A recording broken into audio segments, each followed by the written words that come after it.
What's going on, gardeners? It's Sunday, August 14th, and summer is finally beginning to wind down here on the southeastern coast of North Carolina. However, we are still planting seeds. That's why on today's video, I'm going to show you 5 plants you have been growing wrong your entire life and how you can correct these mistakes and maximize your harvest. If you're new to the channel, please consider subscribing and hitting the bell to receive new video notifications, and check out our Amazon storefront and spread shop in the video description for a list of the gardening products I use and awesome custom designed apparel and other gear. Your support is greatly appreciated. And those 5 plants are broccoli, cabbage and Brussels sprouts, kale, your dark strong greens like your mustard greens, chard, and spinach, and lettuce.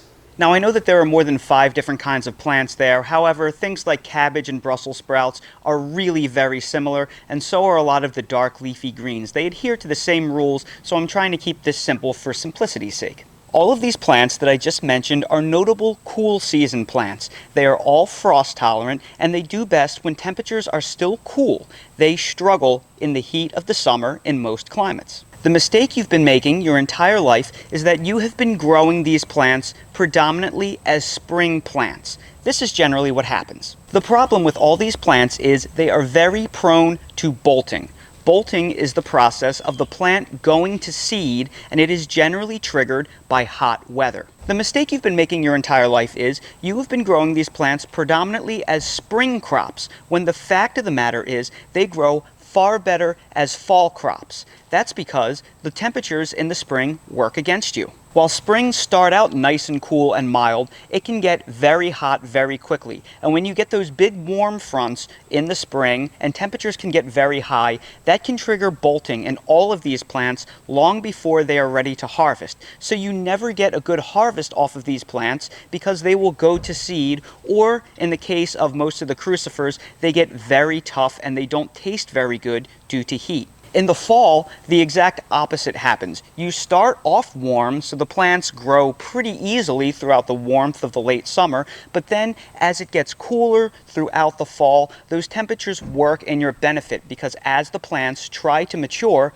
the cool temperatures suppress the bolting process. So all of these plants, generally speaking, grow far better in the fall because you don't generally have that issue with bolting. The mistake so many gardeners are making is they're growing all of these plants in the spring, but they are not taking advantage of the much easier fall growing season. And that's because a lot of us get cabin fever in the winter. We're really excited to rush all of our plants out into the spring when it starts getting nice. Then we get into the summer gardening season, we get our peppers, our tomatoes, our cucumbers, and then by the end of the long hot growing season, we're tired of gardening and we don't take advantage of those perfect fall temperatures. And that's the mistake we're making. We need to take advantage of them because these cool weather crops just grow fantastic in the fall with few problems compared to the spring.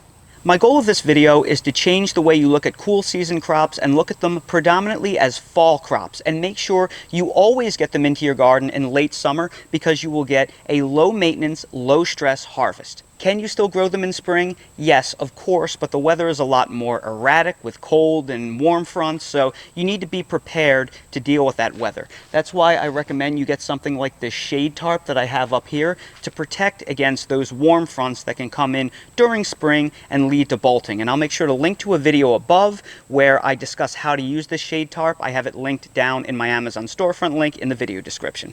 Now that we've established that all these plants grow best in the fall, let's discuss planting strategy because we can't simply plant them all at the same time.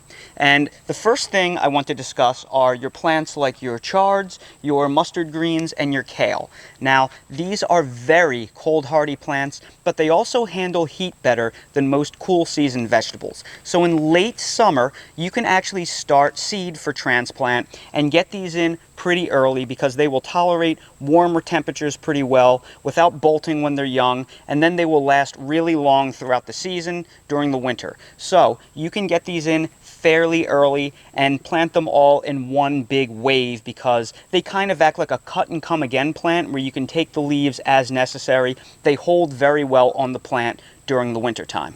Plants like your broccoli and cabbage is very different. These have a very narrow harvest before they start going to seed or they start getting really tough. So with these plants, I like planting these in waves. So I'm only going to start about 4 broccoli seedlings and about 4 cabbage seedlings at the same time, and just plant a couple out at a time. Then I will start new seedlings every weekend for about 3 to 4 weeks. That way I can get about 12 to 16 plants, but stagger them out, because I don't want to wind up with all of this cabbage and broccoli all at once that I have to pick immediately, or it's going to go bad on me. I want to only be able to pick a couple of heads every single week. So staggering your harvest with your cabbage and broccoli is very important. As for your lettuces, all your lettuces are not created equal. So here I have romaine lettuce. Romaine type lettuce takes the heat of the summer much better than the leaf type. They are also a lot less cold tolerant. They can only take a light frost before they start taking damage. So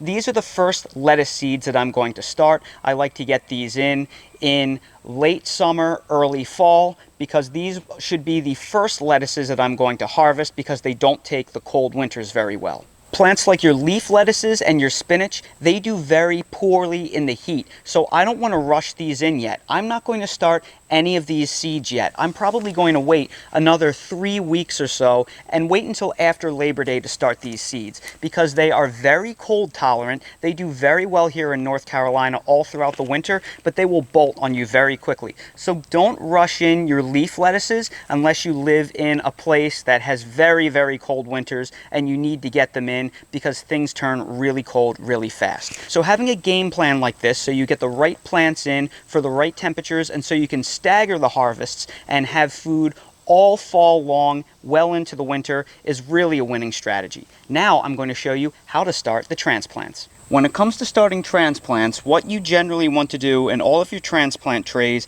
is overseed, and that means to plant more seeds than you actually need in the event that some don't germinate. So when it comes to your larger seeds like your broccoli and your kale, I like to plant 3 seeds per individual tray. So I'm going to plant 2 DeChico broccoli right here and here, so I'm going to put in 3 seeds per cell. And I love using a chopstick for this. It is the perfect tool because I pre-moistened this seed starting mix, and then I can simply take the wet tip and I can grab the seeds and just place 1, 2, 3 into the individual cell like that. Or if you don't want to use the chopstick, you can just kind of drop them right in.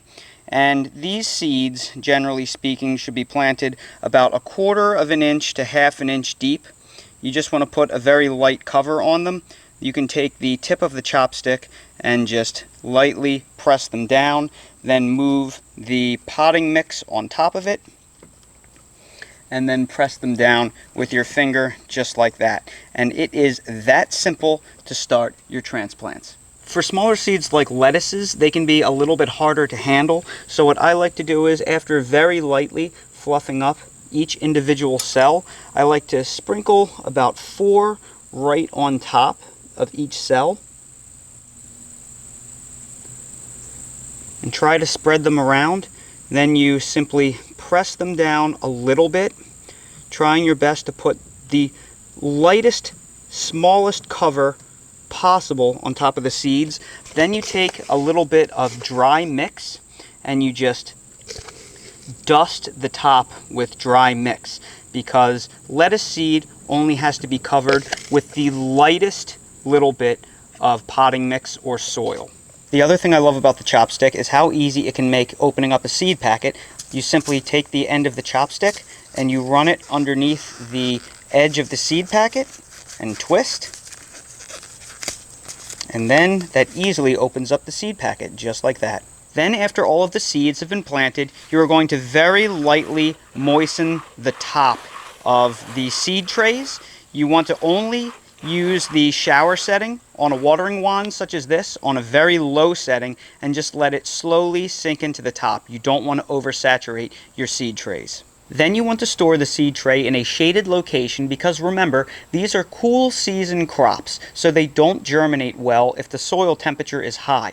You want to keep them in shade so the soil temperature stays as cool as possible for your best chance of germination. So I have them in this location that gets almost full shade. The house blocks them, and then it's also protected under the shade of this Meyer lemon bush. And the other thing you really want to protect your seed tray from is heavy rain, because remember, these seeds are very shallow, so if it rains very hard on them, it could actually wash the soil away. So I have them underneath the soffit so they never get rained on directly. So keep them in a sheltered, protected location. And if you're wondering why I have a brick placed underneath the seed tray, it's because I overwatered them a little bit and I want all of the mix to drain away as much as possible. You do not want to have saturated, soggy mix. So if you're a gardener that loves growing these cool season vegetables in the spring, but you back off on gardening a lot during the fall, consider changing your strategy and growing these as fall crops because they are far easier to grow and give better harvests with lower maintenance.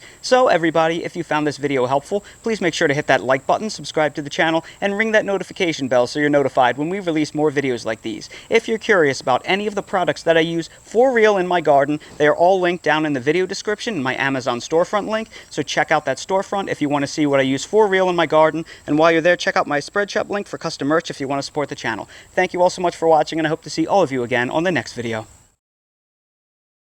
The thing about Dale is he likes holding his potties until he's about to explode, but there is a storm coming and he's not going to want to go number 2 when there's thunder outside. So I need to explain to him, Dale, look at me. Look at me. Look at me. Dale, you have to go potty now. Go poop. Go potty now. We have to go. There's a storm coming. You have to go now. Dale, poop potty now. Go poop potty right now, or you're going to run out of opportunities. Dale understands everything I say. Go poop potty right now. Poop potty right now.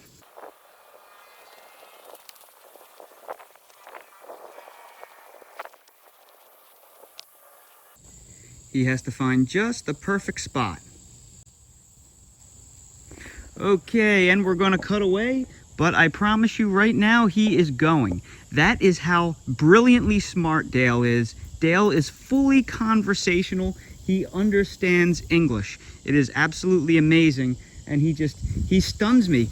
Good job, Dale. Good boy. Good boy. You're very impressive. Very impressive, and he's several pounds lighter. Yes, everybody, poop zoomies are a thing, especially with Dale. Quite impressive. You are so smart, Dale. It just blows my mind how big your vocabulary is. You know everything we're saying, don't you? Even when we're teasing you and making fun of you, that's why you get so upset.